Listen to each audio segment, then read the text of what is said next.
mga kaprobinsyana, this is me, Yora, and here I am again for another vlog. So, for today's video nga po pala ay magpiprito ako ng saging. Naman nga ni ho, ang masasabi ko lang ay arat na.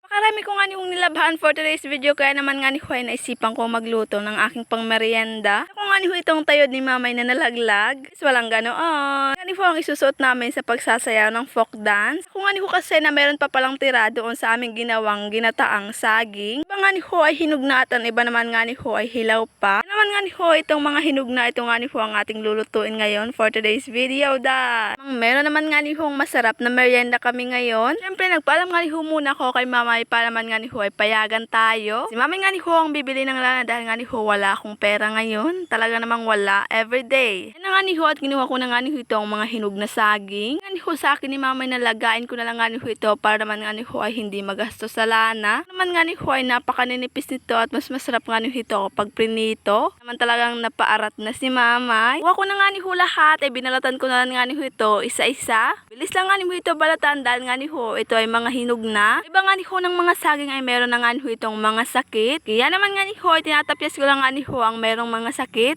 Ang tawag nga ni ho niyan dito sa amin ay lupa. Ito na nga ni ho lahat ng saging na aking nabalatan. Kumuha nga ni ho ako ng isang lalagyan para naman nga ni ho lalagyan sa ating mga hiniwa. Ay lihiwain nga ni ho natin ito sa gitna para naman nga ni ho ito ay maprito ng maayos at madaling maprito. Nga ni ho kapag makapal ay medyo matagal-tagal nga ni ho maluluto at talaga naman nga ni ho sinisip-sip niya ang lana. Sarap rin nga ni ho ito kapag ginagawang sinapot. Kaya lang nga ni ho at wala kaming harina. Pero okay lang nga ni ho yan dahil nga ni ho parehas naman silang masarap dahil nga ni ho ay parehas naman silang saging. Yung nga ni ho ulit tayo magluluto sa shilin para naman nga ni ho ay makontrol natin ang kalayo. Ayaw nyo nga ni ho ng kalayo, fire na lang. Please, walang ganoon. Yan na nga ni ho at nilagay ko na nga ni ho ang ating mahiwagang karaha. Bubuksan na nga ni ho natin ang kalan. Napakaganda nga ni ho kapag meron nga ni ho tayong mga kalan sa bahay dahil nga ni ho ay bibirekin na lang natin ito. Kapag sa kalan naman nga ni ho ay matagal-tagal pa nga ni ho ang proseso at marumi nga ni ho sa kamay. Pero ito nga ni ho chili na yung meron na nga ni ho nito ay ang may mga kaya-kaya sa buhay. Yes nga ni ho natin kung mainit na nga ni ho ang karaha at gagamitin nga ni ho natin dito ang ating kamay. Sa akin nga ni ho mas maganda nga ni ho talaga itong pag-test ng kamay dahil nga ni ho ay mas mafe-feel mo kung mainit na siya. At kapag mainit naman nga ni ho ay lalagyan na nga ni ho natin ang lana at kapag mainit naman nga ni ho ang lana ay lalagyan na nga ni ho natin ang ating piprituhin. At tingnan nyo nga ni ho at napakaganda ng pagkakaprito ay talaga naman I'm proud of yourself. Ayan na nga ni ho at luto na nga ni ho ang first batch. Inunan ko lang nga ni ho muna ang asukal. Dahil nga ni ho ang ating first batch ay wala nga ni ho medyo asukal dahil nga ni ho ay nakalimutan ko. Tingnan nyo nga ni ho ay talaga namang napakaganda ng pagkaka-explode ng asukal at nilagay ko na nga ni ho ang ating mga saging. Naman nga ni ho napakabilis kumapit ng asukal sa ating saging. Tingnan nyo nga ni ho yan talaga naman nga ni ho nakakatakam at ang sarap. Wala nga ni ho ang paglalagay ko ng asukal para naman nga ni ho ay katamtaman lang. Nataktak ko lang nga ni ho at talaga naman perfect na nga ni ho iya. Yan na nga ni ho at luto na nga ni ho ang ating prinitong saging. Siyempre pagkatapos pagluto ang gagawin ay tiki mantay. Talaga naman nga ni ho kung makikita nyo ay dumidikit nga ni ho isa-isa ang mga saging. Napakasarap nga ni ho ng saging lalo na nga ni ho kapag ito ay medyo tubod.